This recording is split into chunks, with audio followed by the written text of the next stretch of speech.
Hi there. Welcome back to Studio 64. And a happy new year to you all.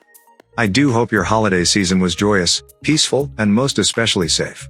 As we welcome 2022, I look forward to a very exciting year for us diecast collectors. And to kick off this year's first diecast review, we have here a new tooling from a company called HKM.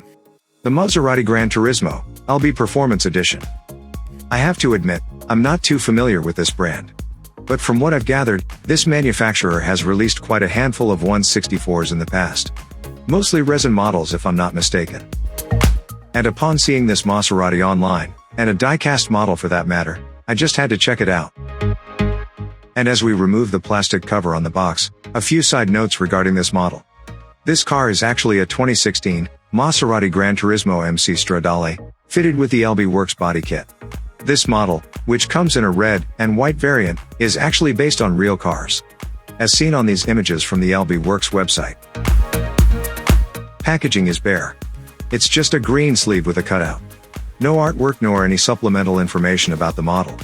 There's also no official license marking from Maserati. Model comes with this typical plastic display case, mounted on a black plastic base with a silver nameplate. And while it's still on the base, let's check out the stance of the car. It sits pretty low to the ground. Not as lowered though as the real car, as we saw in the photos back in the intro.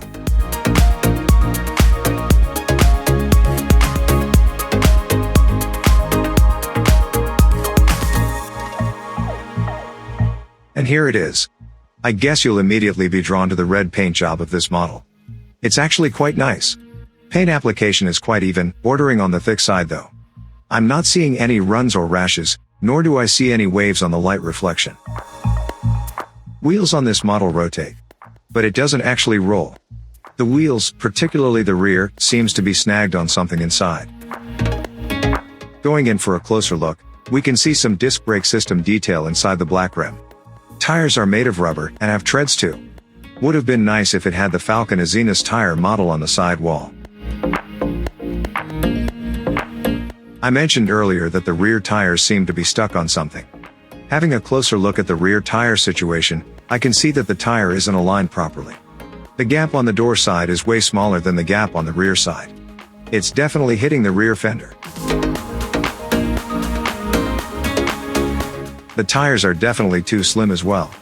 It doesn't even extend to the lip of the wide fender body kit. That's definitely a huge mistake on this model. A wheel swap would be the best remedy for this. Moving to the front end of this model, we see a clean and well put together fascia. Headlights are plastic inserts, the front grille does have a grille detail to it, the front spoiler has the front air intakes, the front spoiler chins are sharp, and the red Maserati logo is very visible. A closer look at the headlight assembly shows a bit of detail inside. However, there are some gaps on the headlight cutout, probably due to the thick paint applied on this area. Tempo graphics on this model are nicely done, attached well, and quite accurate to the real car. Check it out.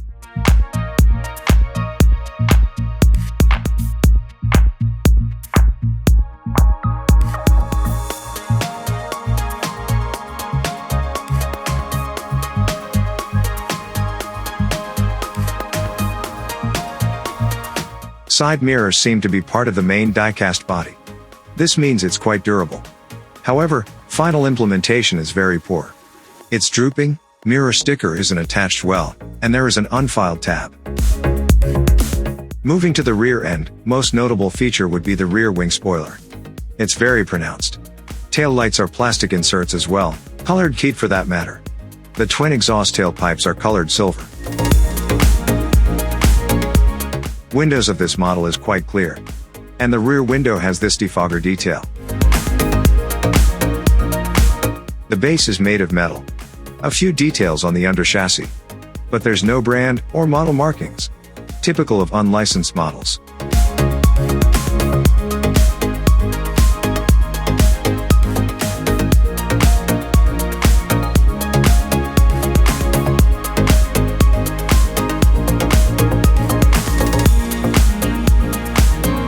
And there you have it.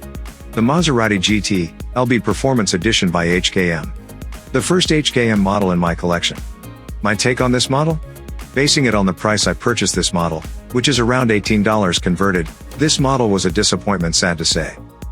Though there are a few good points like the tooling, wherein the scale seems to be on point, and the acceptable paint work, this model just has deal-breaker issues, specifically the wheels not being the right size and fit for the body. Mini GT will be coming out with a Maserati this year. I would wait for that model than getting this one if I were you. What do you guys think? Do leave your comments below. Thanks for watching. Do consider subscribing if you liked the video. See you on the next episode. Stay safe.